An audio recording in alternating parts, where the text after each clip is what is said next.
যে কোনো সময় আমাদের মৃত্যুর রাগ আসবে, যে কোনো সময়।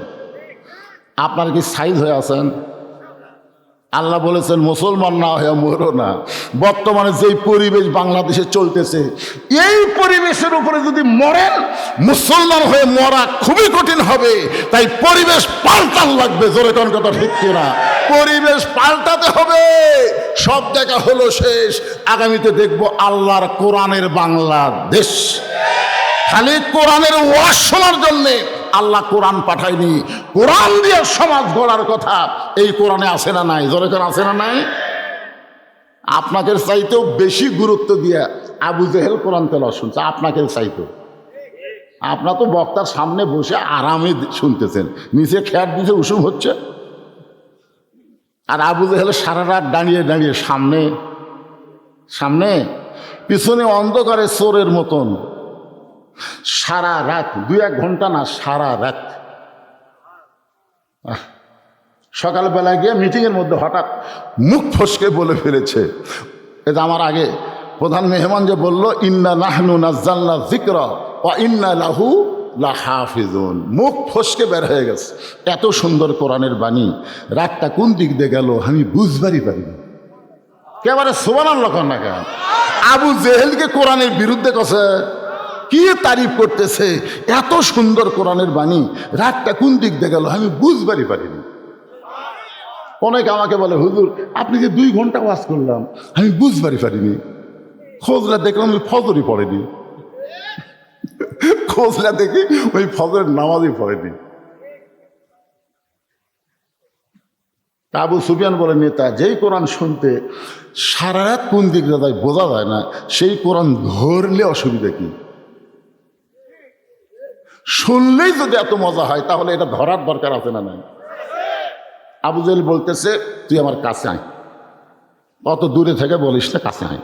আবু সুফিয়ান যে কাছে আসছে কানে কানে বলতেছে, পাগলা এই কোরআনকে যদি ধরি তাহলে তোর আমার ভুয়া নেতৃত্ব চলবি না।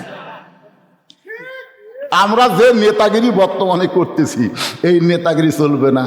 আজকে বাংলাদেশে আবু জেহেলের মতন তারা ভুয়া নেতৃত্ব দিবার চায়, তারাই কোরআনকে বাইপাস করে। জোরে কোন কথা ঠিক কি না? যেই কোরআন সম্পর্কে আল্লাহ বললেন, অনুনাজ্জিলু মিনাল কুরআনি মা হুয়া শিফাউ ওয়া রাহমাতুল লিল মুমিনিন। এর বাংলা স্লোগান হলো, আমি যে বলবো সব সমস্যার সমাধান আপনার বলবেন দিতে পারে আল কোরআন। বলতে পারবেন? সব সমস্যার সমাধান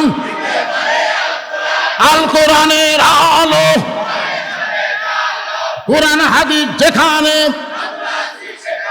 দুনিয়ার মুসলমান লিল্লাহি তাকবীর। বিশ্বাস করেন আমার ঘড়িতে বাজতেছে 10:30, আর আপনাদের চেহারা দেখে মনে হচ্ছে কেবল রাত 8টা। কারোর মধ্যে ক্লান্তি নাই, ঝিমানি নাই, খালি তাজা তাজা ভাব।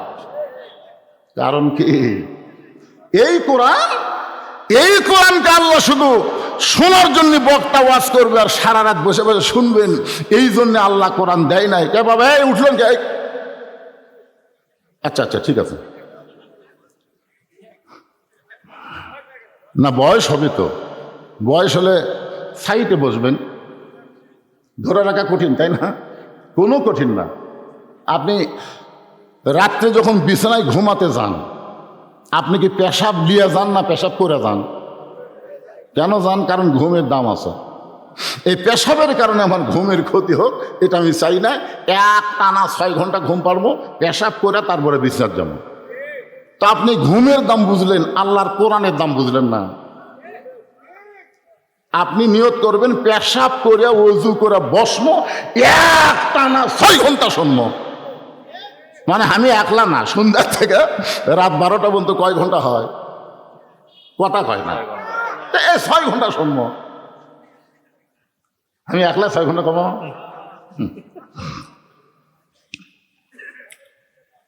আরে কতক্ষণ হবে সেটা তো আমি জানি, যে আয়াত তেলাওয়াত করেছি, আয়াতের তাফসীর করে ইনশাল্লাহ শেষ হবে।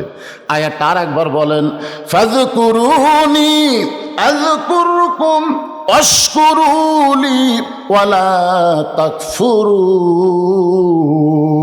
2 নম্বর আয়াত হলো, ইয়া আইয়ুহাল্লাযীনা আমানু ইসতাঈনু বিস-সাবরি ওয়াস-সালাহ ইন্নাল্লাহা মা'আস-সাবিরিন।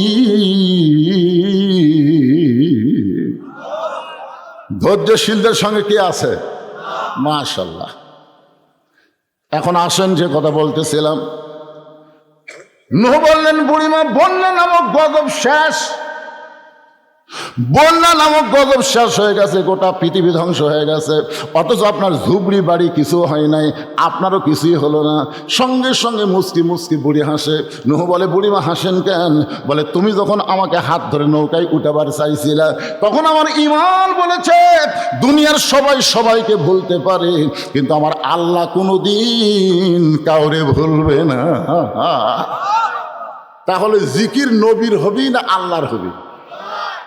এই যে কবি নজরুল একটা ভুল লিখছিল, নবী নাম জপে যেজন, নবী নাম জপে যেজন, সেই তো দোজাহানের ধনী। নবী মোর পরশমণি, নবী মোর সোনার খনি, নবী নাম জপে যেজন হবে না, এখানে বলা লাগবে নবী নাম ভাবে যেজন, নবী নাম ভাবে যেজন, সেই তো দোজাহানের ধনী।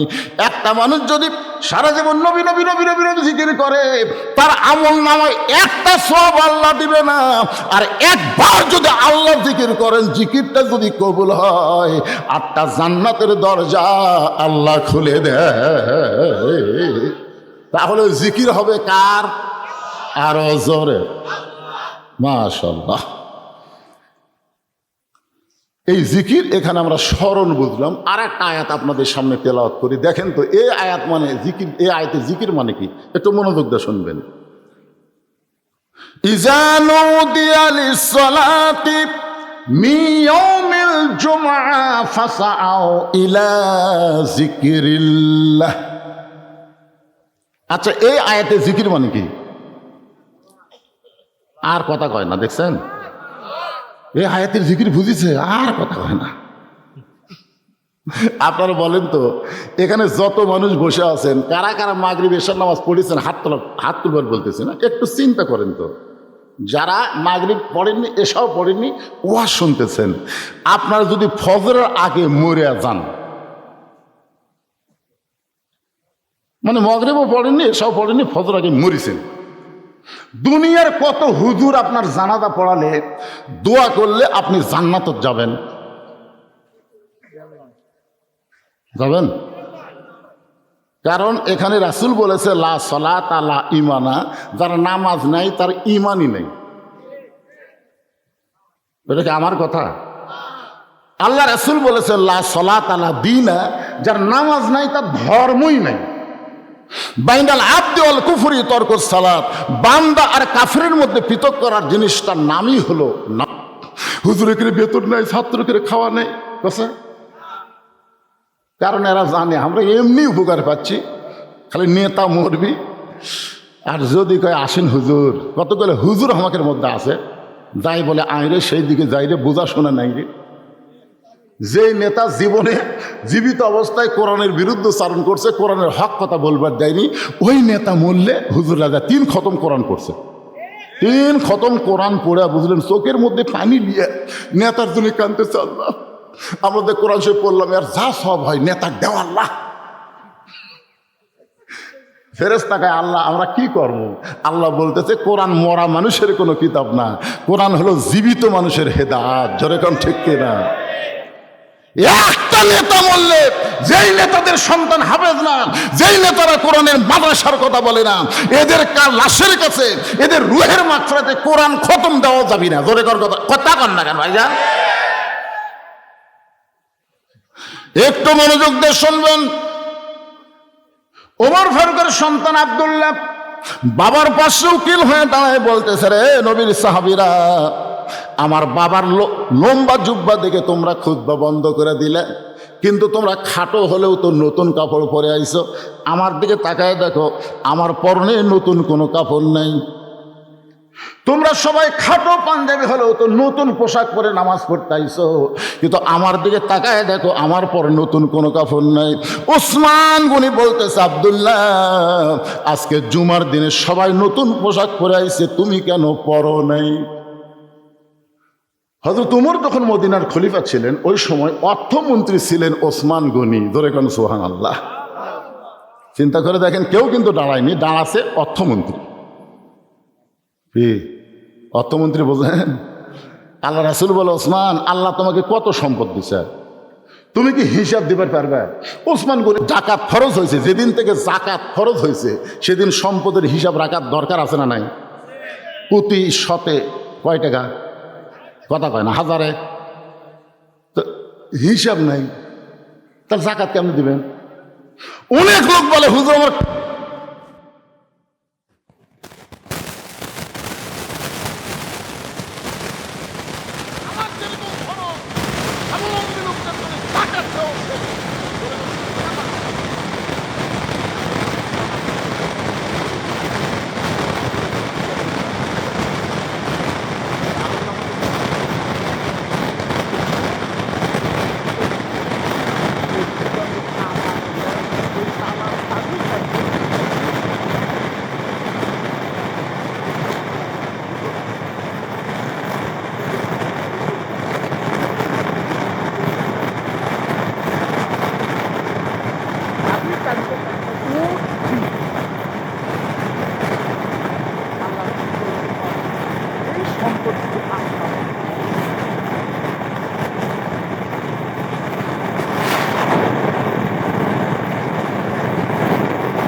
সঙ্গে সঙ্গে উৎপাদন করি মারতে তো এই কথা শোনার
আজকে খাটো পাঞ্জাবি হলেও সবাই নতুন পোশাক পরে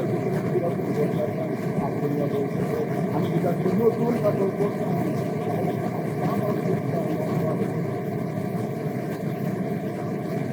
জানো, সেদিন থেকে আমার বাবা মদিনার খলিফার দায়িত্ব পাইছে, সেদিন আমাকে দুঃখ কষ্ট নিতে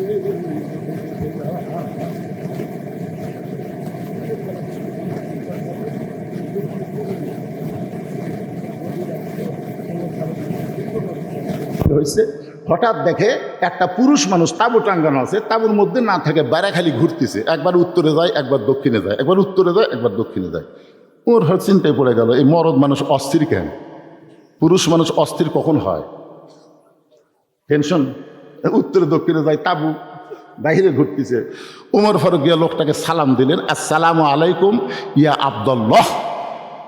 লোকটা সালামের উত্তর দেয় না। উমর ফারুক বলেন আসসালামু আলাইকুম ইয়া আখি। লোকটা সালামের উত্তর দেয় না। উমর ফারুক বলেন আসসালামু আলাইকুম। লোকটা সালামের উত্তর দেয় না। উমর ফারুক চিন্তা করলো ঠসা নাকি দেয়। তিনবার সালাম দিলাম, উত্তর দেয় না। চতুর্থবার যখন সালাম দেওয়ার জন্য কেবল হাত তুলিছে, মানে এখনো দেয়নি, লোকটা এই মিয়া তাহলে বারবার সালাম দাও মিয়া। উমর ফারুক চমকে উঠছে, ভাইজান আমি কি ভুল করছি? কয় মারাত্মক ভুল। তুমি বারবার আমাকে সালাম দাও, রহমতের দোয়া করো, কিন্তু আমার উপর গজব চলতেছে, তুমি জানো? সালাম কিসের দোয়া? আল্লাহ রহমত তোমার বর্ষিত হোক, আর আমি গজবের মধ্যে আছি। উমর ফারুক বলেন কি গজব ভাই? বলে গজব হলো আমার বউ গর্ভবতী। তুমি জানো উমর ফারুক যেদিন থেকে আল্লাহর কোরআন দিয়ে রাষ্ট্র চলায়, সেদিন দিনেও যা রাতেও তাই। যেরকম সুবহানাল্লাহ। ওই লোকটা হয়তো উমরক বলতেছে, তুমি জানো উমর ফারুক যেদিন থেকে আল্লাহর কোরআন দিয়ে রাষ্ট্র চলায়, সেদিন থেকে দিনও যা রাতেও তাই। আমি আমার গর্ভবতী বউকে নিয়ে আমি রাতের বেলা বের হয়েছি, আমার অমুক এলাকায় যাব, কিন্তু রাস্তার মাঝখানে এসে প্রসব বেদনা উঠছে। আমি তাঁবুর টাঙ্গায়, বউখানি তাঁবুর মধ্যে কাঁদতেছে, আর আমি বাইরে ঘুরতেছি, আর তুমি খালি সালাম মারতেছে। তার মানে ওমর ফারুক বললেন, ভাই ইন্নাল্লাহা মা'আস সাবিরিন, ধৈর্যশীলদের সঙ্গে কে থাকে? একটু ধৈর্য ধরেন, আপনি একটু ধৈর্য ধরেন। আমার কাছে ভালো ধাত্রীর খবর আছে। অর্ধ জাহানের খলিফা হযরত ওমর বললেন, আপনি একটু ধৈর্য ধরেন, আমার কাছে ভালো ধাত্রীর খবর আছে।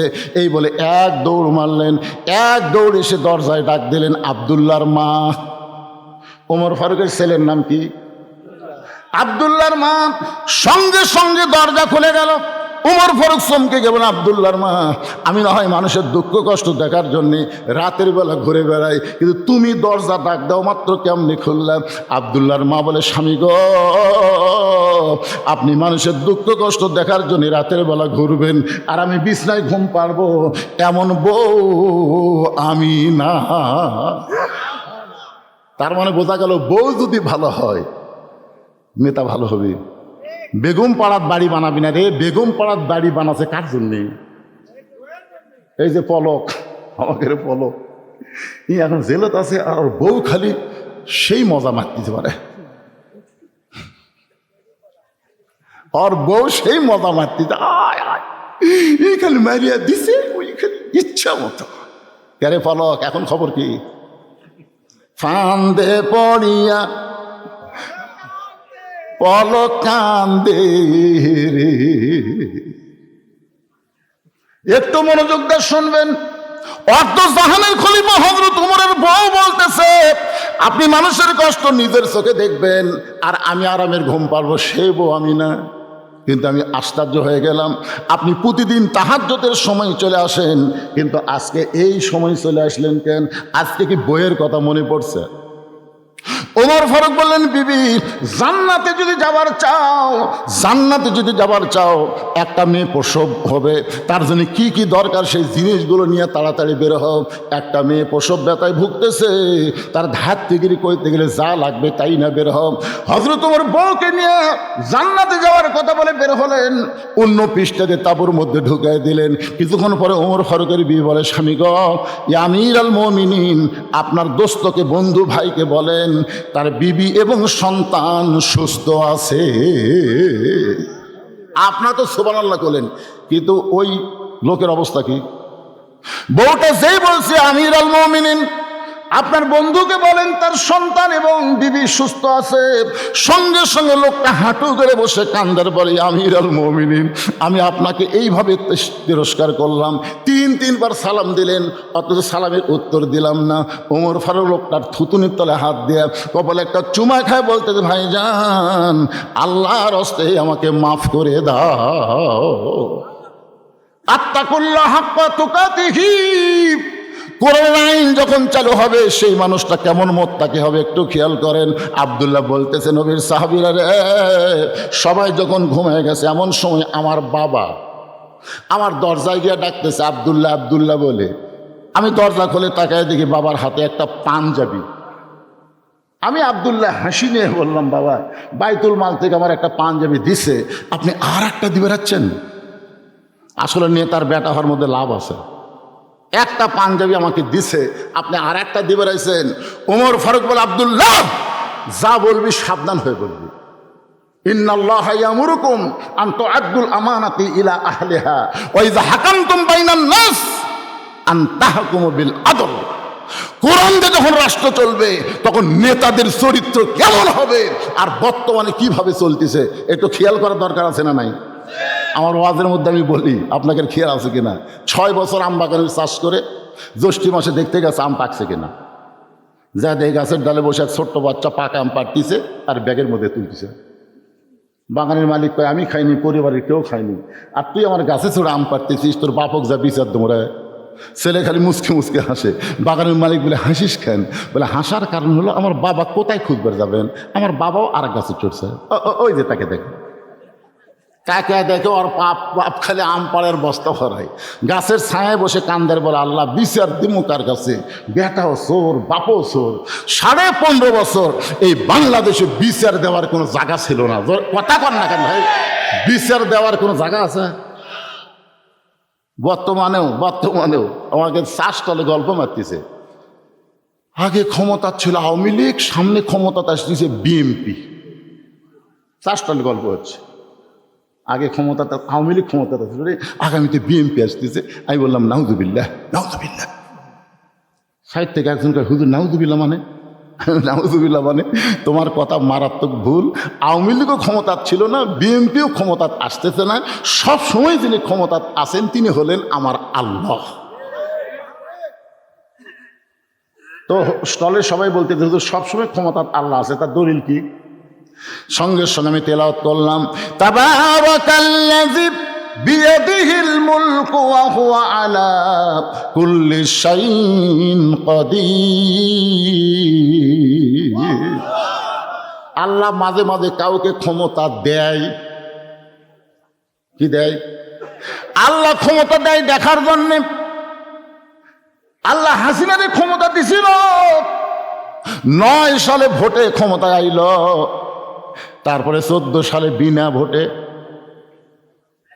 151 জন হওয়া লাগবে, সেটি ভোটই হয়নি, 154 জন। 18 সালে দিনের ভোট রাতে করলো, 22 সালে আবার ড্যামি নির্বাচন করলো। কতগুলা নেতা দেখবেন মঞ্চ উঠবার পারে না, 2 জন হাত ধরা টানে আর 2 জন পাছার ঠেলা মারে। দেখেন এরকম নেতা উঠবার পারে না ভাইরে, 2 জন টানা তোলে আবার 2 জন পাথর ঠেলে। ওই নেতা মাইক পাইয়াই ওর প্রথম কথাই হলো খেলা হবে। কেরে খেলবার গেলে মাজাত বল থাকা লাগবে পাগলা, খেলবার গেলে বল থাকার দরকার আছে না নাই? জোরে কোন আছে না নাই? 41 সালের আগে হামাগরক নামাইকে এমন শিরকি কথা বলেছে, আমার আল্লাহ তাআলা 24 সালের 5ই আগস্টে নামাই দিল। এখান থেকে বিশ্বাস করা লাগবে ক্ষমতার মালিক আওয়ামী লীগ না, ক্ষমতার মালিক বিএনপি না, ক্ষমতার মালিক হলেন আমার আল্লাহ। আগামীতে কাকে আল্লাহ ক্ষমতা দিবে এইটা এখনোই বলা যাবে না, কিন্তু গোটা বাংলাদেশ আপনাদের দোয়ায় ওয়াজ করে এতটুকু পর্যন্ত আমি দেখতেছি। আগের দিন বাঘে খাসে, আগের দিন চলবি না, আগের দিন আর চলবি না। মানুষ অনেক সজাগ হয়ে গেছে ভাই। মানুষ এখন আগে কিছুই জানতো না, বুঝলেন? ওই যা শুনতো তাই। এখন হাতে হাতে মোবাইল আছে না নাই? সবই দেখতেছে, কারা কি করতেছে, কার আমল নামা কি, সব দেখতেছে। এই জন্যে আগাম কোনো কথা বলা যাবে। একটু মনোযোগ দিয়ে শুনবেন। ওমর ফারুক বলেন, আব্দুল্লাহ তুই কেমনে বিশ্বাস করলি একটা পাঞ্জাবি বাইতুল মাল থেকে তোরে দেওয়া হয়েছে, আর একটা দিবে রাইছি বাজান, এই পাঞ্জাবিটা আমার ভাগে পড়েছে। এখন তুই বল রে আব্দুল্লাহ, এই ছোট পাঞ্জাবি পরে আমি যদি খুতবা দেই তাহলে দেখতে কেমন লাগে? মুয়াজ্জিনের মুসল্লির কাপড় যদি ছোট হয়, মুসল্লির পাঞ্জাবি যদি ছোট হয় কোনো সমস্যা নেই, কিন্তু ইমামের ছোট হলে, আপনার বুঝতেছেন আমার কথা? একজন আমাকে মোবাইল করে বলতে, হুজুর ইমামের দাড়ি যদি 1 মুষ্টির নিচে হয় তার পাশে কি নামাজ হবে? আমি কইলাম, ভাইজান তুমি ইমামের দাড়ি 1 মুষ্টি কেমনে মাপলে? তো হুজুর ইমাম যখন খুতবা দেয় তখন আমি দূর থেকে আন্দাজ করি, আমার মুখ দেখেছি আর দাড়ি দেখছি, হুজুর আমার মনে হয় 1 মুষ্টির কম হবে। আমি বললাম কে ভাই তোমার দাড়ির খবর কি? আমার নাই। তাই বলে হুজুরের থাকা লাগবে না। যেই দেশে মানুষ ইমামের দাড়ি মুঠ দিয়ে মাপে, আর সেই দেশে কেউ যদি দাড়ি চাচা মোট চাচা লোককে বলে জাতীয় ইমাম, এরা মানবি কথা? এরা মানবি?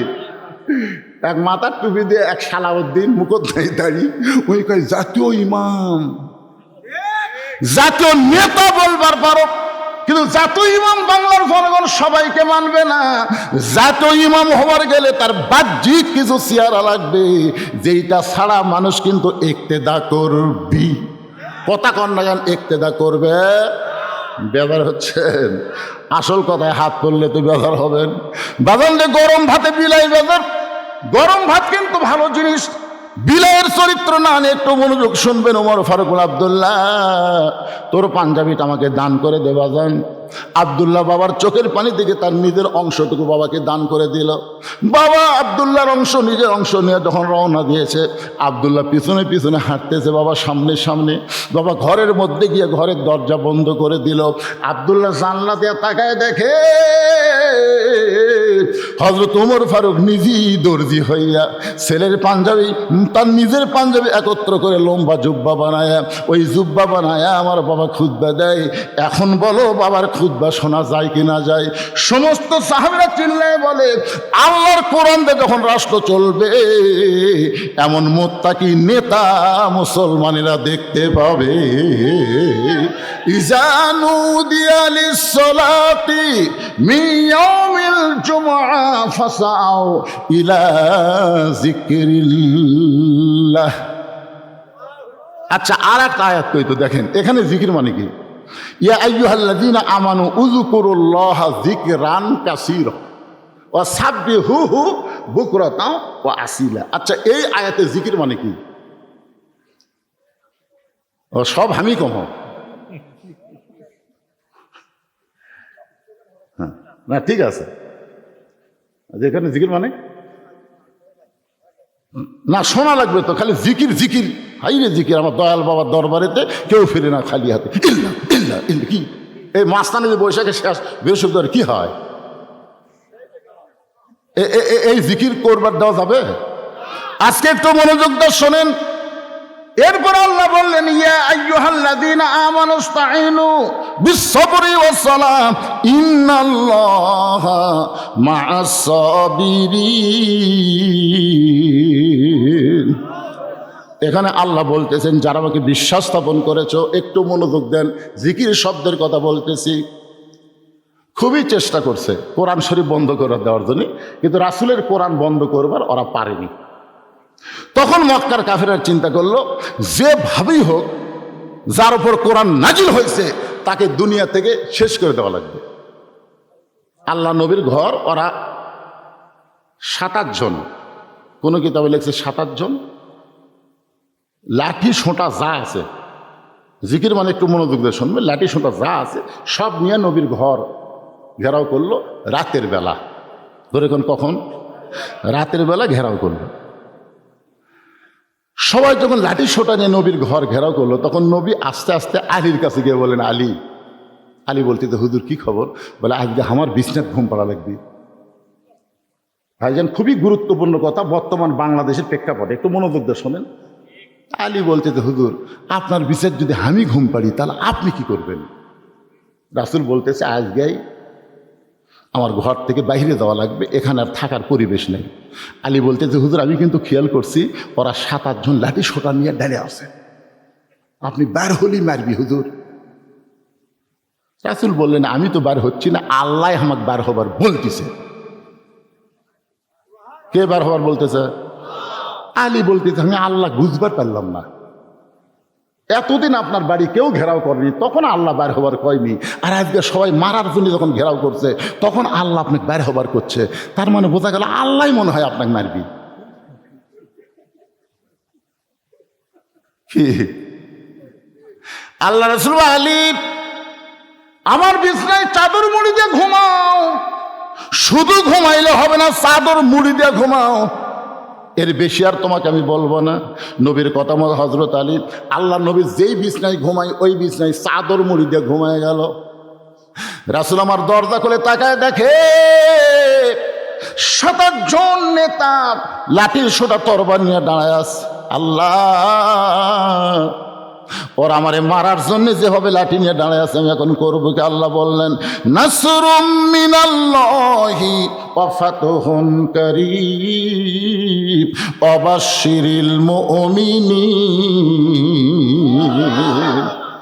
এক মুষ্টি বালি হাতে নেন, এক মুষ্টি বালি হাতে নিয়ে পবিত্র সূরা ইয়াসিনের 3টা আয়াত তেলাওয়াত করে ওই বালির মধ্যে ফুঁক দিয়ে বালু ছিটায় দেন। আল্লাহর কথা মতো নবী যখন বালু ফুঁ দিয়ে ছুটাই দিল, এমন সময় আমার আল্লাহ তাআলা 7-8 জন পাহারাদার যারা নবীকে মারার জন্য পাহারা দিচ্ছে, তাদের সকলের চোখের মধ্যে বালু ঢুকাই দিল কে?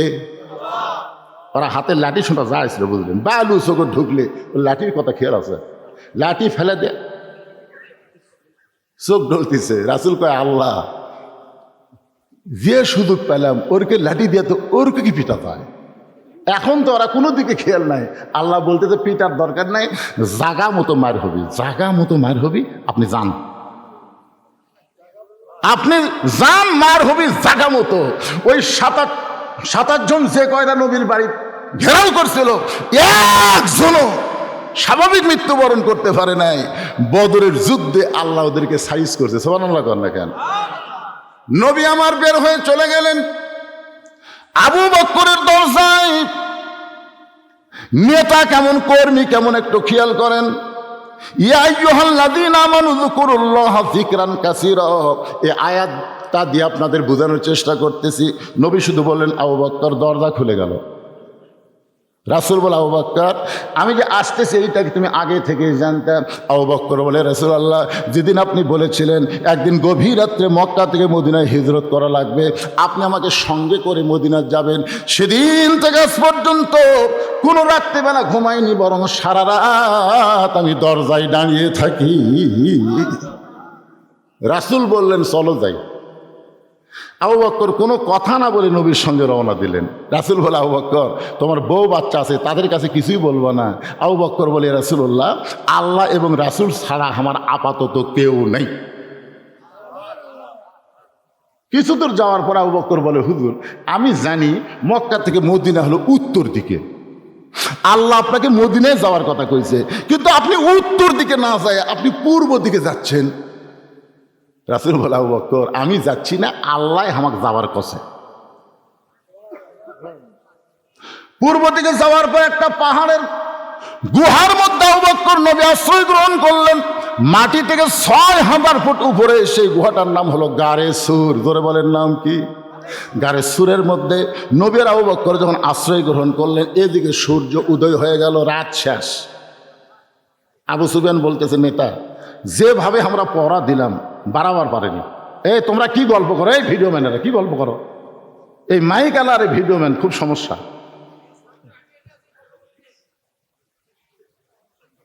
মাইক আলাকে এই জন্যই বললাম, আজকের মাইক ভালো, মনে হয় মাগরিবে নামাজ পড়ছে, তাই না বাবা? কথা হয় না, হ্যাঁ? যারা মাইক চলায় এরা কিন্তু সহজে নামাজ পড়বার চায় না, বুঝলেন? আর এই ভিডিও ম্যানেরা এরা কিন্তু সব বক্তার ওয়াজ ভিডিও করে না, যেই বক্তার ওয়াজ চলে বেশি ওটাই করে। কথাটা বুঝলেন না? হ্যাঁ, এর আগে যেগুলো বক্তা করছে, এরা যদি কোরআনের মহব্বতে ভিডিও করতো, সব বক্তারগুলোই করতো। এরা আমার জান খাচ্ছে, জান। হ্যাঁ, মানে আমার ওয়াজ ছাড়া মাত্রই একে লক্ষ লক্ষ ভিউ হয়ে যায়, টেকা পাই, আর ছাড়ে, আর এই বুড়ে মানুষের দাওয়াত দেওয়ার জন্য মানুষ পাগল হয়ে যায়। এ ওয়াজ শোনা লাগবে, না হয় কোনো গল্প করা চলবে না। এ অত্যন্ত গুরুত্বপূর্ণ কথা বলতেছে। চিন্তা করেন, সকাল হয়ে গেছে, সূর্য উদয় হয়েছে। আবু সুফিয়ান বলে, নেতা, আমরা যেভাবে পওরা দিছি বের হবার পারিনি, এখন কি আমরা ফেরত যাবো? আবু জেহেল বলতেছে, এই 7-8 জন আবার কবে একটি হমো, ঐক্য জোট করছি, আজকে কাম সারা লাগবে। বার হয়নি, কি হয়েছে, আমরা টেনে বের করবো। আবু জেহেলের নেতৃত্বে 7-8 জন নেতা আল্লাহ নবীর বাড়ির মধ্যে ঢোকে, যেই মাত্র দরজা খুলেছে তাকে ওড়ে তামনে চাদর দিয়ে ঘুম পাড়তিছে। খালি ঘুম পাড়তিছে, নাকের সাউন্ড হচ্ছে। ওই 7-8 জনের মধ্যে একজন আছে, তার নাম হলো উলিদ বিন মুগিরা। জোরেকার নাম কি? উলিদ বিন মুগিরা বলতেছে, আবু জেহেলকে, নেতা, আমরা তাকে ঘুম জায়গায় সারা রাত পড়া দিলাম, আর এইভাবে আরামে ঘুম পাড়তে চায়। এই বলে হাতে একটা বর্ষা ছিল, এই বর্ষাটা হযরত আলীকে ঘুমন্ত নবী মনে করে, আলী মনে না করে ঘুমন্ত নবী মনে করে। ওলীদ বিন মুগীরা যখন বর্ষাটা মারতে চায়, এমন সময় আবু জেহেল খপ করে বর্ষা ধরে বলতেছে, রে ওলীদ বিন মুগীরা, ঘুমন্ত মানুষকে মারা জায়েজ না। সুবহানাল্লাহ কন না কেন? তার মানে বোঝা গেল আবু জেহেল ফতুয়া জানে, ঘুমন্ত মানুষকে মারা জায়েজ না। ওলীদ বিন মুগীরা বলে, নেতা সবসময় আপনার কথা মানা যাবে না। যাকে পড়া দিলাম সারা রাত আর সেই বেটা আরামে ঘুম পাড়ে, এক না মারা পর্যন্ত আমার শান্তি নাই। এ বলে ওলীদ বিন মুগীরা আবার যখন মারবার চাই, আবু জেহেল খপ করে তীরটা ধরে বলতে, ওলীদ রে, তোরে বারবার নিষেধ করি, তুই কেন মানিস না? ওলীদ বিন মুগীরা বলে, নেতাজি, আমার কলিজার মধ্যে আগুন ধরে গেছে। আমি শুধু আপনাদের এই জিকির বোঝানোর জন্য বলতেছি, আল্লাহ নবীর সবচাইতে বড় শত্রুর নাম হলো আবু জেহেল, আর সবচাইতে খারাপ দুশ্মনের নাম হলো ওলীদ বিন মুগীরা। নবীর সবচাইতে বড় শত্রুর নাম কি? আবু জেহেল, বড় শত্রু। কিন্তু সবচাইতে খারাপটার নাম হলো ওলীদ বিন। ওই সবসময় নবীকে কষ্ট দিয়েছে। ওলীদ বিন মুগীরার জীবনে পড়ে দেখেন, আল্লাহ নবীকে দেখা হলেই বলতো, ও মুসলমানের নবী, আপনি যদি এতই ভালো হবেন তো জন্মের আগে বাপ মা মরল কেন? আচ্ছা আপনারা বলেন তো, জন্মের আগে যে বাপ মা মরিছে, এটা কি নবীর দোষ? জন্মের আগে আপনার বাপ মরল কেন? আমাকে যদি কেউ বলে, হুজুর আপনি যদি এতই বড় বক্তা হন তাহলে কালো কেন? না, যদি কেউ এরকম প্রশ্ন করে, এর উত্তর আছে। নবীর চোখটা দর দর করে পানি পড়ল। শিশুকালে মইরা গেছে মা, গর্ভে থাকতে মরছে পিতা, নবী চোখে দেখলেন না। কে করিবে লালন পালন, কে দিবে সান্ত্বনা? এই দুনিয়ার বড় এতিম নবী ছিলেন একজনা। নবীর চোখ দিয়ে যখন পানি পড়তেছে, আল্লাহ বলে, হাবিব, যে ওলীদ বিন মুগীরা আপনার অন্তরে কষ্ট দিল, আপনি তাকে চিনেন? রাসূলকে চিনবো না কেন? আল্লাহ তো মুগীরের বেটা ওলীদ। আল্লাহ বলতেছে, না, উতুল্লিম বাদা জালিকা জানিম, এই মুগীরের বেটা ওলীদ না, এই হলো জারদ সন্তান। রাসূল কয়, আল্লাহ আমার কষ্ট দিছে বলে কয়, না, শুধু আপনি না, কিয়ামত পর্যন্ত আলেম ওলামা, নবীর ওয়ারিস এবং নবীদের বিরুদ্ধে যারা কথা বলবে, তারা সকলেই হচ্ছে জারদ সন্তান। এখনো যারা নবীর বিরুদ্ধে কথা বলে, এরা কি সন্তান? জারদ সন্তান।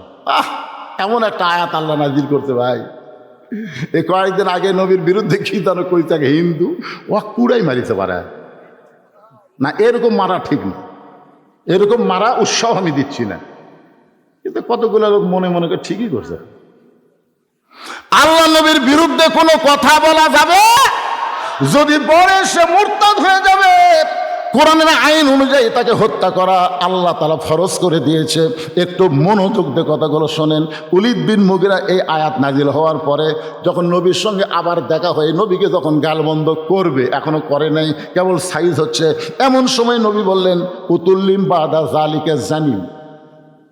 এই কথা শোনার সঙ্গে সঙ্গে ওলীদ বিন মুগীরা মারছে দৌড়, এক দৌড়ে চলে গেছে মায়ের কাছে। কারণ আরবি ভাষা মক্কার নেতারা জানে, আমাদের বাংলাদেশের নেতারা জানে। কারণ জানে নাকি? কারণ ওদের ভাষাই হলো আরবি। যেই বলেছে উতুল্লিম বাদা জালিকা জানিম, সঙ্গে সঙ্গে দৌড়, কারণ বুঝবার পারছে নবী কি কইছে। কিন্তু আমাদের বাংলাদেশের নেতারা জানে না। 15.5 বছর কিন্তু আমরা দোয়া করছি, বাংলায় করিনি, আরবিতে। এক ইফতার বাড়ি যায় দেখে একজনও রোজা নেই। আমাকে দাওয়াত দেখে, দোয়া করেন হুজুর, হাজার হাজার টাকা খরচ করে ইফতার আয়োজন করছি, ভালো করে দোয়া করবেন। আমি চিন্তা করলাম, যারা রোজা নাই এর জন্য ভালো কি দোয়া আছে। আমি চিন্তা করলাম, এটি বাংলা চলবি না, আরবিতে দেওয়া লাগবে। আরবিতে গড় দোয়া করতেছি, ওরা খালি না বোঝা কয় আমিন আমিন। আমি মনে মনে কইলাম, যেখানে বাংলা হবি না সেটা আরবিত মায়ের হবি। তোর কোন কথা ঠিক না? ওলীদ বিন মুগীরা দৌড়ে মায়ের কাছে, মা দরজা খুলে বলে, বেটা এরকম চিল্লাস কেন? ওলীদ বিন মুগীরা বলতেছে, উতুল্লিম বাদা জালিকা জানিম। মায়ের চোখটা দর দর করে পানি পড়তেছে। এত বছর পরে এই খবর তো কে দিল? সুবহানাল্লাহ খবর না? এত বছর পরে এই খবর তোকে কে দিল? আমার মায়েরা যা পর্দার অন্তর, একটু মনোযোগ দিয়ে শুনবেন। এখন থেকে আপনাদের 10টা মিনিট একটু কথা শোনা লাগবে। মা উতুল্লিম বা দাদালিকা জানিম শোনার পরে ওলীদ বিন মুগীরার মা বলতেছে, এই গোপন খবর তোকে কে দিল? এইটা দুনিয়ার কেউ জানার কথা না। ওলীদ বিন মুগীরা বলতেছে, মা যাই বলুক না কেন কথা কি সত্য? বলে কথা তো 100% সত্য। আমি যখন যুবতী ছিলাম তখন তোমার বাবা ব্যবসার কাজে বাইরে গেল। আমি যখন যুবতী ছিলাম তখন তোমার বাবা ব্যবসার কাজে বাইরে গেল। আজকে বাংলাদেশের বহু যুবক বউ থুইয়া বিদেশে যায়, ধরে কোন যায় কি যায় না? ওলীদ বিন মুগীরার মা বলতেছে, তোমার বাবা ব্যবসার যায়, এত লাভ হয়েছে, এই লাভের ধান্দায় বাড়ির যে জুয়ান বউ আছে এই কথা মনেই নেই। আমরা ছোটবেলায়, এখানে আমার শ্বশুর বসে আছে, আমি কি করি, ছোটবেলায় আমরা একটা গান শুনতাম, জামা তোর জামাইয়ের বাহারি আমি যাব না, তোমার জামাই চাকরি করে মহিমাগন্ধ সুগার মেলে, মাসে মাসে পত্র পাঠায় ঘরে আসে না, জামা তোর থাকে না। তখন ওই যুবকের জন্য পাগল হয়ে যায়। বাংলাদেশে কিন্তু পর কিয়া বেড়ে গেছে, ধরে কোন কথা ঠিক কিনা? এটা মারাত্মক একটা রোগ। আর একটা রোগ হলো নিশাগ্রস্ত রোগ। এই সব কথা একদিন বলা যাবে না, একটু মনোযোগ দিয়ে শোনেন। আমি একটা খারাপ মায়ের কথা বলতেছি, ওলীদ বিন মুগীরার মা। এরপরও তো একটা ভালো মায়ের কথা আছে না নাই? গভীর রাত্রে হজরত আলীকে বুকের মধ্যে নিয়ে ফোঁপায় ফোঁপায় কাঁদতেছে। আলী বলে, ও ফাতেমা, হাসান হোসেন মা তুমি এমন করে কান্দো কেন? ফাতেমা বলে, স্বামী গো, আমি আল্লাহর কাছে দোয়া করছি, আল্লাহ আমার দোয়া কবুল করছে। আলী বলতেছেন, ফাতেমা দোয়া যখন কবুল করছে তাহলে তো কান্নার কথা না, তুমি আনন্দ করো। ফাতেমা বলে, স্বামী গো কি দোয়া করছে আপনি কি শুনতে পারেন না? ফাতেমা বলে, আল্লাহ পাক আমাকে জানাইছে আজকে গভীর রাত্রে ফাতেমার মৃত্যু হবে। যেই মাত্র কইছে আজকে গভীর রাত্রে ফাতেমার মৃত্যু হবে, গাছের গোড়া কাটলে গাছটা যেমন পড়ে যায়, হযরত আলী তেমনি পড়ে গেলেন ঘরের মাঝে। মা ফাতেমা মুচকি মুচকি হাসতেছে, স্বামীর পড়া থেকে ফাতেমা মুচকি মুচকি হেসে ওই স্বামীর মাথাটা উড়াতের উপরে নিয়ে কপালে একটা চুমু দিয়ে বললেন, স্বামী গো, আমি আমার বাবার কাছে শুনেছি আল্লাহ আপনাকে স্পেশাল 2টা পাওয়ার দিয়েছে। 1 নম্বর পাওয়ার হলো আপনি হলেন পৃথিবীর শ্রেষ্ঠ বীর, 2 নম্বর পাওয়ার হলো আপনি হলেন পৃথিবীর শ্রেষ্ঠ জ্ঞানী। আপনি পৃথিবীর শ্রেষ্ঠ বীর, শ্রেষ্ঠ জ্ঞানী হয়ে বইয়ের মরার খবর শুনে আপনি কেমন করে এমন করে পড়ে গেলেন? আপনি কি জানেন না এই দুনিয়া থাকার জায়গা না, এই দুনিয়াতে আসলে যাইতে হবে। আমার সামনে যত মানুষ বসে আছেন ভাই, আমি যেই বলবো আসলে, আপনার বলবেন যাইতে হবে। আসলে কোথায় যাবেন একটু খেয়াল করেন, যে কোনো সময় যাওয়া লাগবে। কবি তার গানের মধ্যে বলতেছে, কিন্তু যেদিন ডাক পড়িবে, কিন্তু যেদিন ডাক পড়িবে কবর মাঝে যাইতে, জোগাড় কিছু করছো বন্ধু তার মাঝে বিছাইতে। ফাতেমা বলে, স্বামী গো আপনি ওঠেন, আমি দুনিয়া থেকে বিদায় নেওয়ার পরে আমার 3টা চাওয়া আপনাকে পুরা করা লাগবে। আলী ফাতেমার কপালে চুমা দে বলে, ফাতেমা দুনিয়ার জীবনে গরিব ছিলাম বলে তুমি কিছুই চাইলা না, মরার পরে তুমি কি চাইবা ফাতেমা? ফাতেমা বলে, 1 নম্বর চাওয়া হলো রাতের অন্ধকারে আমাকে দাফন করা লাগবে। আমার 2 নম্বর চাওয়া হলো আমার কিন্তু জানাজার ব্যবস্থা করবেন না। আমার 3 নম্বর চাওয়া হলো আমার লাশটা কিন্তু খাটনিতে তুলবেন না। কারণ বর্তমানে হিসাব করে দেখলাম 4 জন পুরুষ ফাতেমার নাই যে খাটনি কান্দে নিয়ে গোরস্থানে যাবে। আমার বাবা যদি দুনিয়াতে জীবিত থাকতো, মরা মেয়ের লাশের খাটনি বাবা কান্দে নিবার পারতো। আমার হাসান হোসেন যদি বড় হইতো, মায়ের লাশের খাটনি কান্দে নিবার পারতো। ওগো স্বামী, আমার হাসান হোসেন বড় ছোট, আমার বাবা 6 মাস আগে দুনিয়া থেকে বিদায় হয়ে গেছে। আপনি শুধু আমার লাশটা কান্দে করে নিয়ে ওই জান্নাতুল বাকির পূর্ব কোণায় সবুজ রঙের একটা বাতি জ্বলবে, ওই বাতি বরাবর আমাকে দাফন করবেন। আমার কবর খুঁড়তে যদি আপনার কষ্ট হয়, তাহলে আপনার একান্ত বন্ধু যদি কেউ থাকে দুনিয়ায়, তারে বলবেন সে যেন গোপনে ফাতেমার কবরটা খনন করে দেয়। আবু যর গিফারি হযরত আলীর পরম বন্ধু, তাকে বললেন, ভাইজান আজকে রাতের বেলায় একটা গোপনে কবর খনন করতে হবে। আবু যর গিফারি বলতে চালি, ভাই এখন পর্যন্ত দুনিয়ার কেউ মৃত্যুবরণ করে নাই, তাহলে রাতের বেলা কেন কবর খোঁড়া লাগবে? আলী বলতেছে, রে আবু যর, আমার সহধর্মিনী ফাতেমা আজকে গভীর রাত্রে মৃত্যুবরণ করবে, এই গভীর রাত্রেই তাকে দাফন করা লাগবে। আবু যর গিফারি কোদাল নিয়ে জান্নাতুল বাকির পূর্ব কোণায় সবুজ রঙের বাতি বরাবর তাকায় দেখে যেই বাতির কোনো তার নাই, যেই বাতির কোনো সুইচ নাই, বিনা তারে বিনা সুইচ আমার আল্লাহ তাআলা অটোমেটিক জ্বালায়া দিছে। লিল্লাহে তাকবীর। ওই বাতির আলো গোলাকার হয়ে পড়ে নাই, আলো চার কোনা হয়ে পড়েছে কবরের মতন। আবু যর গিফারি কোদাল দিয়া কবর খনন শুরু করে দিলেন। কবর খুঁড়তে খুঁড়তে এক সময় আবেগে বলতেছে, কবর রে তুই কি জানিস রে কবর, দিনের বেলা কবর না খুঁড়ে এ রাতের বেলা কেন কবর খুঁড়তেছি? কবর, এমন একজন মেয়েকে এই কবরে দাফন করা হবে, আল্লাহ নবীর মেয়ে হওয়ার পর নবী তাকে মা বলে সম্মান করেছে। কবর রে খবরদার বেয়াদবি করবি না। তুই কি জানিস রে কবর, এমন একজন মাকে এখানে রাখা হবে যার দুইটা সন্তানকে আল্লাহ জান্নাতের যুবকদের সর্দার ঘোষণা করেছে। কোদাল দে কবর খুঁড়তে খুঁড়তে এক সময় আবু যর বলতেছে, কবর রে তুই কি বলতে পারিস কবর আমি রাতের বেলা কেন খুঁড়তেছি? হযরত আলীর সহধর্মিণী ফাতেমাকে এই কবরের মধ্যে রাখা হবে।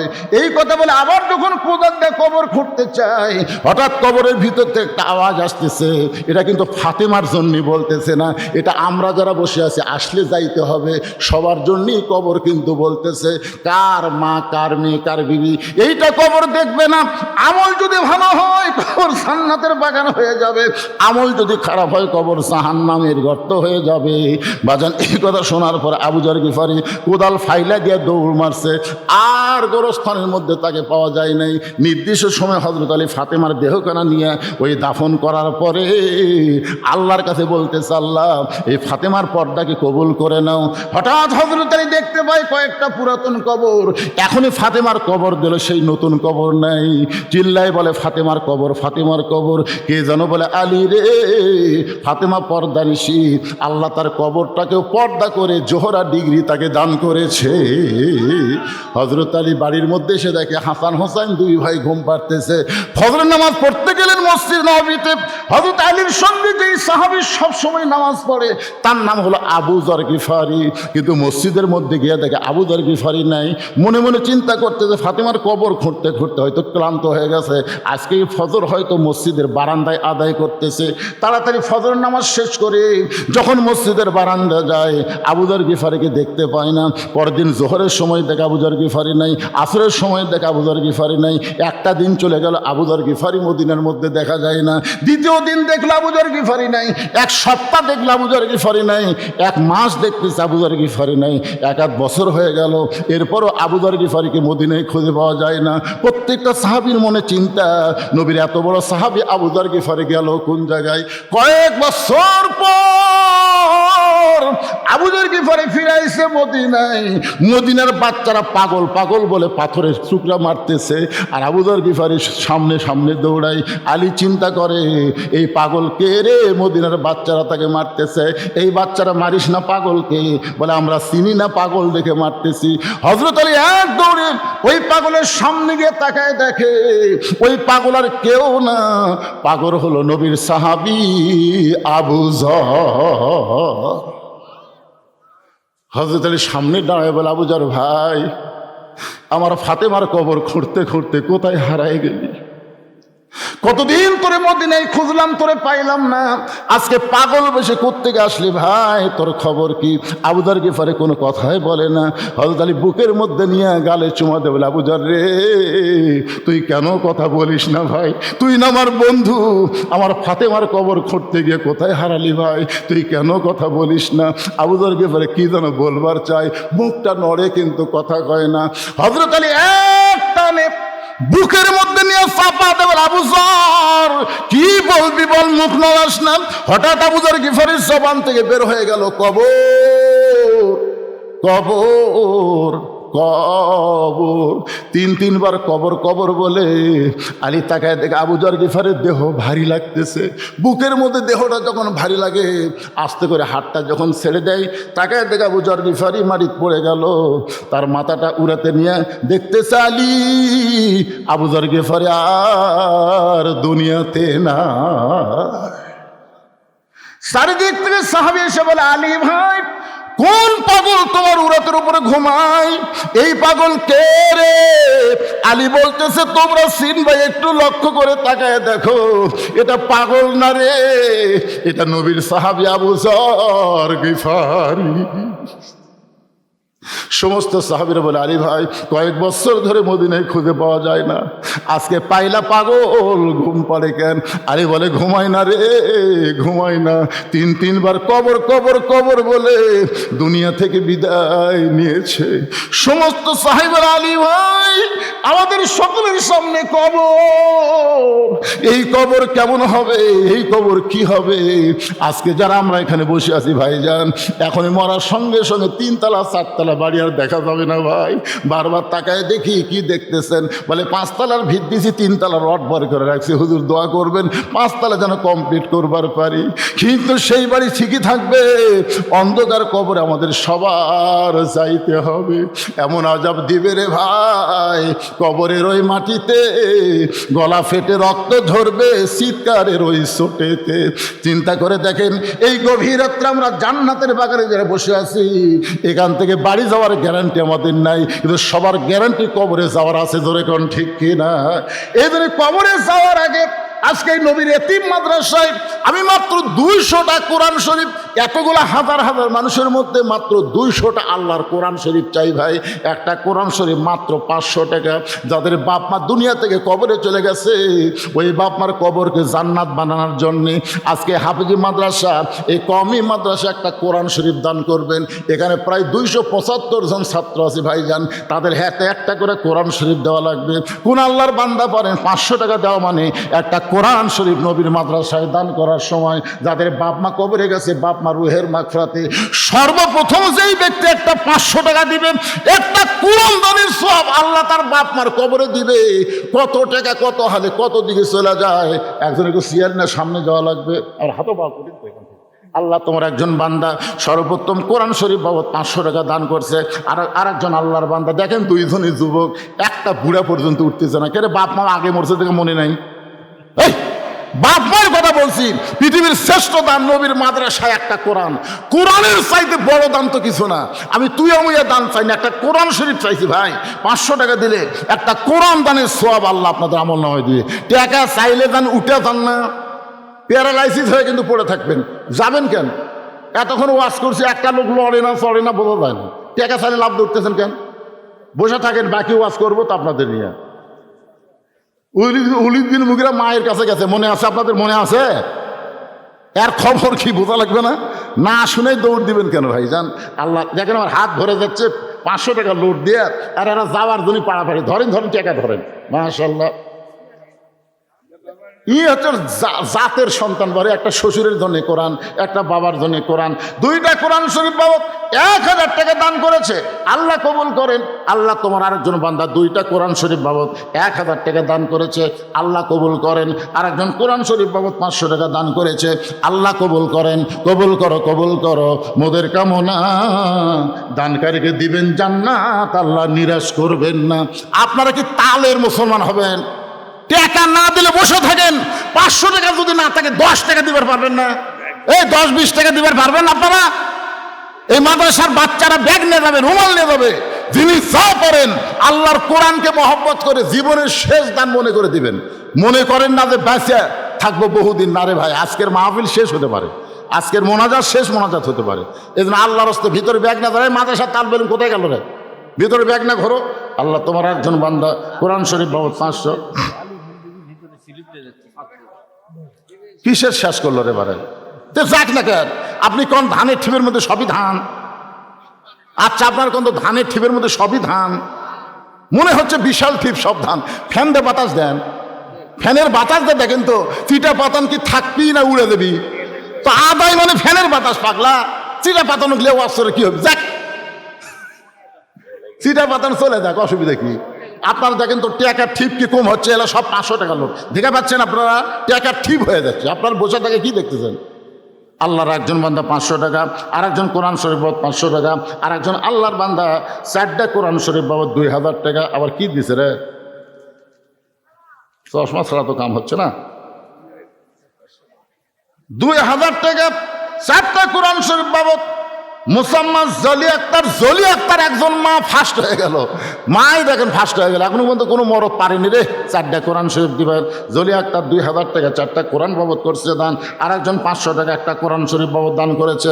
আল্লাহ দানকে কবুল করেন, আল্লাহুম্মা আমিন। ওই যে কাগজ কলম নিয়ে গেছে, কেউ যদি বাকিতে লিখে দেন ওখানে লিখে দেন আলু দেন, ধান দেন। আলুর এবার যে দাম, আগামীতে দাম হবে ইনশাল্লাহ। দেন আর সদকা তো তারুদ্দুল বালা, দান সদকা করলে আল্লাহ বালা মুসিবত দূর করে দেয়। আল্লাহ তোমার একজন বান্দা 2টা কোরআন শরীফ বাবদ 1000 টাকা দান করেছে, আল্লাহ দানকে কবুল করেন। এখন খোলাখুলি কি বন্ধ করে খোলাখুলি না। আল্লাহ আর একজন কোরআন শরীফ বাবদ 500 টাকা দান করছে, আল্লাহ কবুল করেন। আল্লাহর একজন বান্দা 2টা কোরআন শরীফ বাবদ 1000 টাকা দান করছে, আল্লাহ কবুল করেন। অনেক টাকা দিছে আজকে চেয়ারম্যান সাহেব, তাই না? কয় হাজার দিছে এটি? সাবেক চেয়ারম্যান ভারপ্রাপ্ত চেয়ারম্যান আবুল কালাম আজাদ সাহেব 20টা কোরআন শরীফ বাবদ 10,000 টাকা। ধরে বলেন মারহাবা। আল্লাহ তো ইজ্জমান তাশা, আল্লাহ তার সম্মান আরো বাড়ায় দেয়। ওয়ারাফা'না লাকা যিকরাক, এখানেও জিকিরের কথা আছে। ওয়ারাফা'না লাকা যিকরাক, জিকিরের কত শুনবেন। আল্লাহ এটা আবার কে দিল? আব্দুল জলিল সাহেব উত্তর বিল হামলা 20টা কোরআন শরীফ বাবদ 10,000 টাকা। ধরে বলেন মারহাবা। জোরে কথা না মারহাবা। এই ফাঁকা জায়গাগুলো পুরো করেন তো। যাক, যারা যাচ্ছে চলে যাক, টাকা আদায় করা লাগবে, বুঝলেন না? কিছু সময় একজন আল্লাহর বান্দা কোরআন শরীফ বাবদ 500 টাকা দান করছে, আল্লাহ কবুল করেন। আর একজন কোরআন শরীফ বাবদ 500 টাকা দান করছে, আল্লাহ আপনি কবুল করেন। আর একজন আল্লাহর বান্দা কোরআন শরীফ বাবদ আল্লাহ বাবার জন্যে না মায়ের জন্যে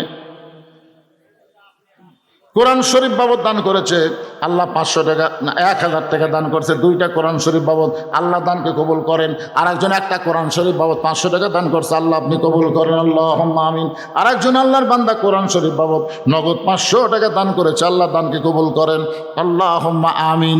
কবুল করো মোদের কামনা, দানকারীকে দিবেন জান্নাত, আল্লাহ নিরাশ করবেন না। আমি শুনেছি এ মাদ্রাসার দাতার সদস্য আছে, সদস্য নাই? সদস্য আছে। তারা কয়েকদিন আগে এখানে একটা হাল খাতাও আছে, খাওয়া দাওয়া করে ইনশাল্লাহ। ওরে বাবা, দাওয়াত পাচ্ছিলেন আপনারা? সব খাওয়া পাটি নাকি? তাই তো টাকা দিচ্ছেন না বারে।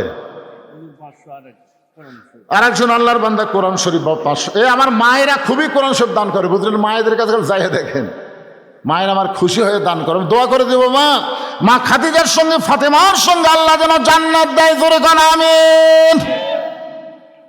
দাও তাড়াতাড়ি দাও। এখন আবার আমার বাকি ওয়াজে ফেরত যাব। সবাই একটু জিকির করেন লা ইলাহা ইল্লাল্লাহ, লা ইলাহা ইল্লাল্লাহ, জোরে লা ইলাহা ইল্লাল্লাহ। কোরআন শরীফ বাবদ আল্লাহ তোমার একজন বান্দা 500 টাকা দান করছে, আল্লাহ দানকে কবুল করেন। আমি বলেছি পৃথিবীর শ্রেষ্ঠ দান নবীর মাদ্রাসায় একটা কোরআন। অনুনাজ্জিলু মিনাল কোরআনি মা হুয়া শিফাউ ওয়া রাহমাতুল লিল মুমিনিন। একটা কোরআন শরীফ দান করেন, 1-8 বছর ডাক্তারের কাছে যাওয়া লাগবে না। কি হলো? অসুবিধা কি? আল্লাহ এটা কি দিছে আবার? ফতুয়া না দান বাড়ে না? মাশাআল্লাহ। 500 টাকা নগদ, 5টা কোরআন শরীফ বাকি। আমরা কিন্তু কোরআন শরীফ চাচ্ছি না, আপনি 5টা কোরআন শরীফ কিনে না মাঝে সাথে দেবেন, সেটা আমরা চাচ্ছি না। আমরা কোরআন শরীফ বাবদ 5টা মানে 2500 টাকা চাই। আপনি এখানে লিখবেন কোরআন শরীফ বাবদ 2500 টাকা। ওরা কোরআন শরীফ কিনে না দিবি, এই মাদ্রাসার ছাত্ররা সেটা পড়েই না। কারণ মাদ্রাসার কোরআন, নুরানি কোরআন, এগুলো কোরআন তাই বলে সব কোরআনই এক, কিন্তু পড়ার জন্য কতগুলো কোরআন সহজ হয়। আর সেই মাদ্রাসার কোরআন আপনারা আনবার পারবেন না, টাকা দিলেই হবে ইনশাল্লাহ। মহব্বতে জিকির লা ইলাহা ইল্লাল্লাহ, লা ইলাহা যারা দাঁড়াইছেন আল্লাহর রাস্তায় বসেন, লা ইলাহা ইল্লাল্লাহু মুহাম্মাদুর রাসূলুল্লাহ সাল্লাল্লাহু আলাইহি ওয়াসাল্লাম। ওয়ালিদ বিন মুগিরার মা বলতেছে, বাবা রে তোমার বাবা মাসের পর মাস যখন বাইরে থাকে, এমন সময় আমার ভিতরে শয়তান ঢুকলো, মিন শারিল ওয়াসওয়াসিল খান্নাস। আমি মনে মনে একটা গান শুরু করে দিলাম, একা একা কেন ভালো লাগে না, কোনো কাজে মন যেন বসে না, আমার কি হতে কি হইয়া গেল। একটা মেয়ে কিন্তু একা থাকা খুব কঠিন বিয়ার পরে। ধরে কখন? বিয়ার পরে। কেন? আল্লাহ কোরআনে বলেছেন, এই কোরআন আল্লাহ বলেছেন, হুন্না লিবাসুল লাকুম ওয়া আনতুম লিবাসুল লাহুন্না। স্বামী হলো বিবির পোশাক, বিবি হলো স্বামীর পোশাক। একটা মেয়ে ছেলের পোশাক, একটা ছেলে মেয়ের পোশাক, এ কথা কিন্তু বলা হয় নাই। বলা হয়েছে স্বামী হলো বউয়ের পোশাক, বউ হলো স্বামীর পোশাক। তার মানে বোঝা গেল বিবাহের পরে স্বামী ছাড়া একটা মেয়ের থাকা খুবই, কথা কন না কেন, এটা আমার কথা না আল্লাহর কথা। আপনারা কি তালের সাথে তাল দিবেন না? তাহলে ওয়াজ হবে? এখন চিন্তা করেন, আমার মনের মধ্যে শয়তান ঢুকলো, মা বলতে, উলিদ রে শোন, দেখলাম তোর চাচা তাওয়াফ করতেছে, তোর বাপের ছোট ভাই তাওয়াফ করতেছে, মানে আমার বাড়ি তাওয়াফ করতেছে। বুঝতেছে ভাই তো নাই। ভাইয়া তোমার বর, আমি যে দেবর, বুঝে দেখো ভাবি কার বেশি দাবি। ভাইয়া গেছে মালয়েশিয়ায়, আমি এখন আসি। উলিদ বিন মুগিরার মা বলতেছেন, আস্তে করে দরজা খুলে দিও। তোমার বাপের ছোট ভাই চাচা ঘরের মধ্যে ঢুকলো, আমি আস্তে আস্তে তাকে আকর্ষণ করলাম, তার সঙ্গে মিলনের মাধ্যমে তুমি আমার পেটে আইছো, তুমি আসলেই জারদ সন্তান। আবু জেহেল বলতেছে, কেন আমি তোরে বারবার নিষেধ করি, তারপরে তুই তীর মারিস, তোর ভাব কি? এক হাতে উলিদ বিন মুগিরার বর্ষা ধরছে, এরকম বর্ষা ধরছে, ধরে চাদর টান দিচ্ছে। ধরে কারণ কি টান দিচ্ছে? চাদরের তালে কে ঘুম পাড়তেছে? বাঘের বাচ্চারে। আবু জেহেল যেই মাত্র চাদর টান দিয়েছে, ৭৭ জন নেতা, ৭৮ জন নেতা, কোন কিতাবে লেখছে ৩৭ জন নেতা, ৩৭ জন নেতার চোখ আসছিল সারা রাত জাগার চোখ। সারা রাত জাগলে চোখ কি হয়? ছোট হয় না? ছোট হয় না? ঘুম ঘুম ভাব। কিন্তু যেই দেখেছে চাদর টান দে, নবী না আলী, সবার চোখ কে? এই তুই যে বারবার জানলাতে দেখলি, এই তুই কি দেখলি রে? আমি জানলাতে দেখি ওরে তো মানে চাদর দিয়ে আছে, আমি কি চাদরের ভিতর দেখছি? আমি তো মনে করছি জাগা মতো ঠিকই ঘুম পাড়তেছে। সঙ্গে সঙ্গে আবু জেহেল চিল্লায় বলে, আলী তোর নবী কোন দিকটা পলাইলো? হযরত আলী মুচকি মুচকি হাসতেছে। মুচকি মুচকি হাসার কারণ হলো আল্লাহর নবী নিরাপদে আছে। ধরে কান্না সুবহানাল্লাহ। আলী কিন্তু চাদরের মধ্যে যখন ঘুমায় তখন চিন্তা করছে ৭-৮ জন লাঠি নিয়ে দাঁড়িয়ে আছে, নবী বাইর হবি, কি যে হবি। কিন্তু আল্লাহর নবী হুকুম করছে ঘুমা, চাদর মুড়িতে ঘুমা। এখন নবীর কথাও মানা লাগবে। মা আতাকুম রাসূলু ফাখুযুহু ওয়া মা নাহাকুম আনহু ফান্তাহু। নবীর কথা বিশ্বাস করে হযরত আলী ঘুমায় গেছে।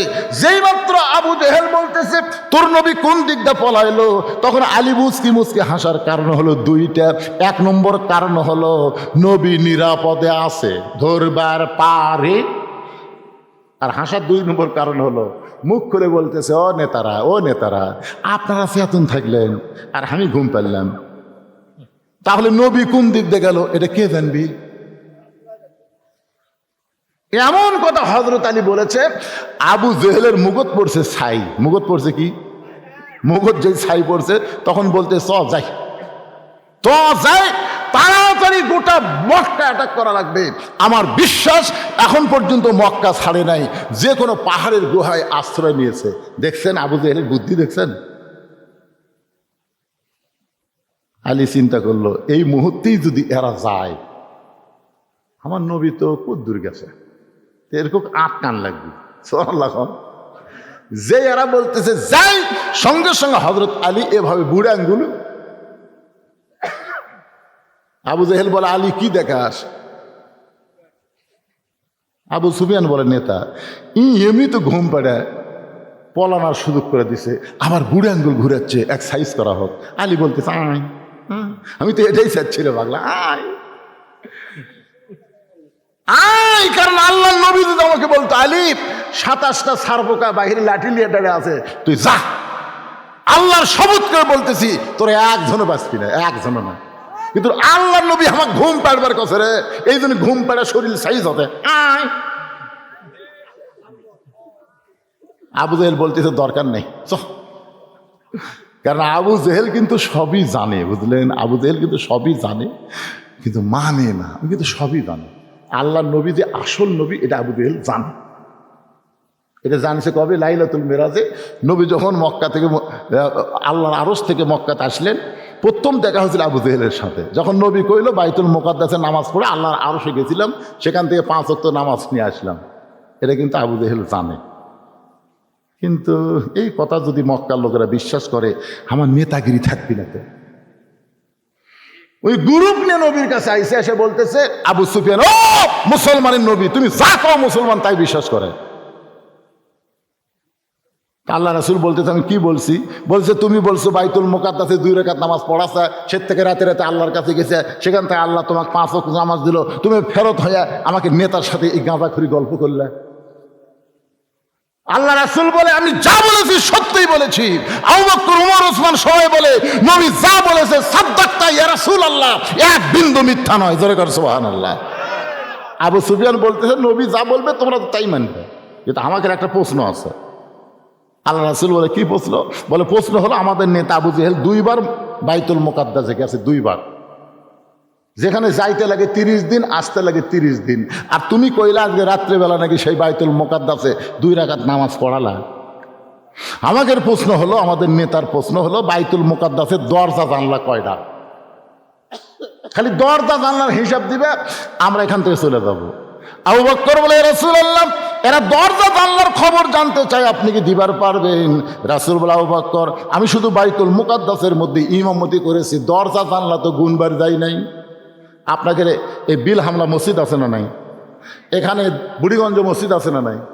তা আপনি মসজিদে জোহর নামাজ পড়লেন, এক লোক বলতে ভাই সত্যি কি নামাজ পড়ছেন? সামনে কাতার পড়ছি ভাই, বিশ্বাস হয় না। আরে বিশ্বাস কেমনে হবে সেটা কো, তো মসজিদের কয়টা ফ্যান আছে কোন? আপনি কবেন কে আবার আমি নামাজ পড়ার জন্য ঢুকছি, আমি কি ফ্যান গোনার জন্য ঢুকছি? দেখছেন কাফেরের প্রশ্ন, দেখছেন কয়টা দরজা জানলা আছে বলেন?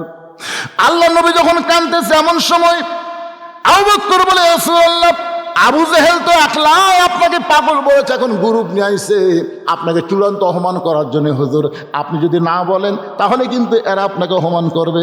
রাসূল বলতেছেন আমি কেমনে বলবো, আমি তো দরজা জানলা গুনি নাই। এমন সময় আল্লাহ তাআলা কোরআনে আয়াত নাযিল করে বললেন, তো ইজ্জুমান তাশা, পড়েন তো ইজ্জুমান তাশা ও তুজিল্লু মান তাশা বিয়াদিকাল খায়র ইন্নাকা আলা কুল্লি শাইইন কদির। সম্মান দেওয়ার মালিককে, অপমান করার মালিককে, ভালো মন্দর মালিককে, সমস্ত ক্ষমতার মালিককে। ফেরেশতা জিবরাইল এসে বলতেছে ইয়া রাসূলুল্লাহ, আপনি জানেন আল্লাহর আরশে যাওয়ার কারণে আপনার ডিগ্রি হলো আরাফানা লাকা যিকরাক, আর আপনাকে অপমান করবি। নবী বলতেছে আমি তো দরজা জানালার খবর জানতে না জিবরাইল। জিবরাইল বলতেছে আপনি জানা লাগবে কেন? গোটা বাইতুল মুকাদ্দাস আপনার সামনে হাজির করতেছি, আপনার সামনে খালি ঘুরানো হবে, আপনি খালি দেখে দেখে বলে দিবেন, তা পারবেন না। ফেরেশতা জিবরাইল বাইতুল মুকাদ্দাস নবীর সামনে হাজির করলেন। আল্লাহ নবী দরজা জানলা দেখে যখন গুনে গুনে বলে দিলেন, আবু জেহেল বলতে চলো যাই, আবু জেহেল বলতে চলো যাই। আবু সুফিয়ান বলে চলে যাওয়ার কথা তো না, অপমান করার কথা। আবু জেহেল বলতে যাই পাগলা, আমি যা বলি তাই শোন, তো খামাখা গন্ডগোল করে লাভ কি? সব নেতারা চলে গেছে, চামচারা চলে গেছে, কিন্তু আবু সুফিয়ান আর যায় না, খালি পাতে পাতে ঘরে। আবু জেহেল বলে কি জানিস? এই যে আপনি চলো যাই বললেন, এটা তো বুঝলাম না। বলে এটা বুঝবার গেলে ঘরের মধ্যে চল। ঘরের মধ্যে যায় দরজা জানলা বন্ধ করে বলতেছে পাগলা, এই চলো যাই মানে হলো আল্লাহর শপথ করে বলতেছি আব্দুল্লাহর এতিম পোলা হচ্ছে আল্লাহর নবী। তা আবু সুফিয়ান বলতেছে নবী যদি হয় তাহলে ঘরের মধ্যে কেন, বেড়াতে মিছিল করি। আবু জেহেল বলতেছে জানি ঠিকই মানি না, জানি ঠিকই মানি না। আজকে বাংলাদেশে অনেক মুসলমান জানে আমাদের নবী শুধু নবী না, আমাদের নবী হলো বিশ্ব নেতা, কিন্তু জানি ঠিকই মানি না, মানার দল করি না। এই বাংলাদেশে যারা মানবার বলে তাদেরকে 2 চোখে দেখে পারি না, এরা তলে তলে হচ্ছে আবু জেহেলের লোক। জানি ঠিকই মানি না। আপনার বলেন তো, এই কোরআন কি পৃথিবীর শ্রেষ্ঠ কিতাব না দুর্বল কিতাব? এটা কি আপনারা জানেন? এজোর এখন জানেন তো, জানি ঠিকই। না না, কোরআন আছে যেখানে, মানুষের তৈরি সংবিধান চলবে না সেখানে। জোরে কথা কন না কেন? মানুষের তৈরি সংবিধানের মধ্যে ভুল আছে না নাই? আল্লাহর কোরআনের মধ্যে ভুল আছে?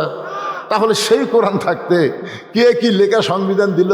আর কতগুলো নেতা কয় পবিত্র সংবিধান,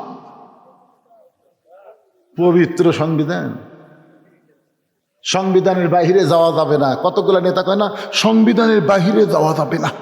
কোরআনের বেড়া ঘুরতেছু, সিটার কথা নাই, সংবিধানের বাইরে যাওয়া যাবে না। আজ থেকে ওদের জিকিরের আলোচনায় বলতে হবে, আমরা কোনো মানুষের তৈরি সংবিধান মানব না, মানতে হবে আল্লাহর কোরআনের সংবিধান। জোরে কোন কথা ঠিক কিনা? সব দেখা হলো শেষ। আগামীতে বাংলার জমিনে দেখতে চাই কোরআনের সংবিধানের বাংলাদেশ। কারা কারা চান আল্লাহকে একটু হাত দেখান তো দেখি। লিল্লাহি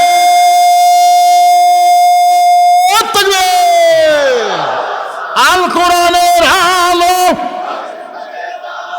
কোরআন হাদিস যেখানে, দুনিয়ার মুসলমান লিল্লাহি তাকবীর। মাশাআল্লাহ। আল্লাহ আজকের আলোচনা বক্তা এবং শ্রোতা সবাইকে আমল করা তৌফিক দান করুক। ফজরের নামাজ যেন আমরা জামাতের সঙ্গে আদায় করতে পারি, আল্লাহ যেন সেই তৌফিক দান করে। সকলে কোন আমিন। ইস্তেগফার পড়েন। আস্তাগফিরুল্লাহ রব্বি মিন করলে জাম্মে অতুবু ইলাই। অসুস্থ বড় ভাই 2টা কোরআন শরীফ বাবদ 1000 টাকা দান করেছে। আল্লাহ তাকে সুস্থতা দান করে। দোয়া করবো আপনাদের নিয়ে। আপনি কিছু বলবেন? আল্লাহুম্মা আমিন। আল্লাহুম্মা আনতাস সালাম ওয়া মিনকাস সালাম, তাবারাকতা ইয়া যাল জালালি ওয়াল ইকরাম। আয় আল্লাহ তাআলা, কঠিন শীতের ভিতরে আরামের বাড়ি ঘুমকে বাদ দিয়া ল্যাপ তোষকের মহব্বত কলিজা থেকে বের করে এই জান্নাতের বাগানে বসে বসে কোরআন হাদিসে আলোচনা শোনার শেষে আমি গুনাহগারের সঙ্গে রহমতের দরজায় ফকির হয়ে দোকানা হাত তুলেছে। মেহেরবানি করে আজকের মাহফিল আমাদের সকলের হেদায়েতের জন্যে, নাজাতের জন্যে, জান্নাতের জন্যে আল্লাহ কবুল করো। এই মাহফিলের শুরু থেকে শেষ পর্যন্ত যত আলোচনা হয়েছে আল্লাহ, এর মধ্যে যদি ত্রুটি হয়, ভুল হয়, মাফ করে দাও। এর যা হাদিয়া মঞ্জুর করো। সোনার মদিনায় নবী পাকের রওজা মুবারকে আল্লাহ কবুল করে নাও। তামাম আম্বিয়ায়ে কেরাম, আসহাবে কেরাম, তাবিঈনে কেরাম, তাবা তাবিঈনে কেরাম, তামাম পৃথিবীর মাটির নিচে যত মুমিন মুমিনা আছে আল্লাহ সকলের আরওয়াহ পরে হাদিয়া কবুল করো। আল্লাহ যার নামে তমিজউদ্দিন মাদ্রাসা, আল্লাহ তার কবরকে জান্নাতের টুকরা বানায় দাও। আল্লাহ আমরা যারা এখানে হাত তুলেছি, আমাদের জনম দুঃখনী মা যাদের কবরে চলে গেছে, ছোট্ট একটা শব্দ হলো মা, এর নামের মধ্যে কি মধু। যাদের মা নাই তারাই বুঝতেছে। এই দুঃখিনী মা যাদের কবরে গেছে, আল্লাহ কবরকে, মায়ের কবরকে জান্নাতের টুকরা কবুল করে নাও। দরদের বাবা যাদের দুনিয়াতে নাই, বাবার মতন আপন বন্ধু নাই রে দুনিয়ায়। এই দরদের বাবা যাদের কবরে গেছে, আল্লাহ মেহেরবানি করে বাবার কবরকে জান্নাতের টুকরা বানায় দাও। আমাদের দাদা দাদি, নানা নানা আত্মীয় স্বজন, শ্বশুর শাশুড়ি যাদের কবরে গেছে, আল্লাহ কবরবাসীদের মাফ করে দাও। এই বিলহামলা মাদ্রাসাকে কিয়ামত পর্যন্ত কবুল করে নাও। এই মাদ্রাসার জায়গা দিয়ে, জমি দিয়ে মাদ্রাসা তৈরি করে এখন পর্যন্ত যারা কবরের ঘরে ঘুমাইছে, আল্লাহ এই মাদ্রাসাকে ওসিলা করে তাদের সকলার কবরকে জান্নাতের টুকরা বানায় দাও। আল্লাহ মাদ্রাসার সম্মানিত সভাপতি, এই মাদ্রাসার সহসভাপতি, এই মাদ্রাসার সেক্রেটারি, এই মাদ্রাসার কেশিয়ার, গামলা গ্রামে বিয়ে করেছি সেখানকার আব্দুল হাই বাচ্চু এই মাদ্রাসার সেক্রেটারি ছিল, অ্যাক্সিডেন্ট করে দুনিয়া থেকে বিদায় হয়ে গেছে। আমার চাচা শ্বশুরের জন্য দোয়া করে আল্লাহ তার কবরকে জান্নাতের টুকরা বানায় দাও। আল্লাহ হাজার হাজার মাদ্রাসা মাদ্রাসার দাতার সদস্য যারা দান করে মাদ্রাসা টিকায় রেখেছে আল্লাহ তাদের সকলকে জান্নাতি সদস্য হিসাবে কবুল করে নাও। এই মাদ্রাসার মুহতামিম, মাদ্রাসার ওস্তাদ, মাদ্রাসার তালবে ইলম যাদের মাথায় আজকে পাগড়ি দেওয়া হলো আল্লাহ সবাইকে হক্কানে হাফেজ আলেম হিসাবে কবুল করে নাও। এই মাদ্রাসাকে অত্র এলাকার জন্য নূরের আলো, হেদায়েতের আলো হিসাবে কবুল করে নাও। এই মাদ্রাসাকে ওসিলা করে অত্র এলাকার আসমানি গজব আসমানে নাও, জমিনের গজব জমিনে ডাবায়া দাও। মাদ্রাসাকে অত্র এলাকার জন্য রহমত বরকতের জন্য কবুল করে নাও। আমার সম্মানিত মা বোনেরা পর্দার অন্তরালে বসে বসে ওয়াজ শুনেছে, আবিদা সালিহা পদ্মানিশি কবুল করে মা ফাতেমার চরিত্র দান করে দাও আল্লাহ গো। আজকের মাহফিলে আমার শ্বশুর সহ অনেক আপনজন আত্মীয় স্বজন যারা আমার সঙ্গে হাত তুলে আমিন আমিন করতেছে, মাওলা যার দুই হাত পছন্দ হয় সেই দুইটা হাতের ওসিলায় গোটা মাহফিলকে আল্লাহ তুমি কবুল করে নাও। একটা মিনিট কতজনকে কত কি দিলাম, যাবার কালে একজন আরো দেখা না পাইলাম। ও আমার সাদের মালা যাইরে ছিঁড়ে রইব না আর বেশি দিন তোদের মাজারে। মিশে মায়ায় বন্দি থাইকা করলাম কত খেলা, পশ্চিমে তাকায়া দেখো তোমার ডুইবা গেছে বেলা। এক পলকের নাই ভরসা মিশে সকল আশা, কখন বুঝি দারুণ ঝড়ে ভাঙবে তোমার বাসা। কত মানুষের জানাজার নামাজ আমরা পড়েছি, এই দুই হাত দিয়া কত কবরে আমরা মাটি দিয়েছি, এই দুই হাত দিয়া নিষ্ঠুর হয়ে কত লাশ অন্ধকার কবরে নামাইছে। মরে যাব আমরা, কেউ থাকবো না দুনিয়ায়। আল্লাহ যেদিন আমাদের মৃত্যু হবে দিনটা যেন জুমার দিন হয়, মাসটা যেন রমজান মাস হয়। ইমানের সাথে ইজ্জতের সাথে এই দুনিয়া থেকে বিদায় নেওয়ার কালে আমাদের জবানে জারি করে দিও লা ইলাহা ইল্লাল্লাহু মুহাম্মাদুর রাসূলুল্লাহ সাল্লাল্লাহু আলাইহি সাল্লাম। আসসালামু আলাইকুম ওয়া রাহমাতুল্লাহি ওয়া বারাকাতুহু।